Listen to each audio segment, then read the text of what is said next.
first side na to, connected siya ng long string. Ayan. And the other side naman, connected siya ng short string.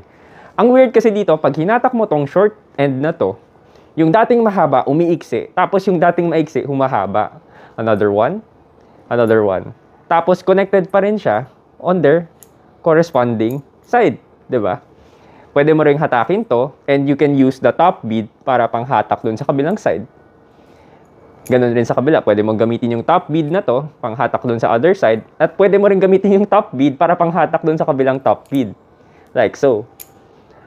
All along, akala natin may isang long string lang at isa yung short string, diba? Pero ang weird kasi dito, pag hinatak mo to, nagiging dalawa yung long string which is connected on their corresponding side. Kung iniisip nyo may mechanism or may laman to sa loob, wala siyang laman eh, oh. And wala rin siyang tali or whatsoever.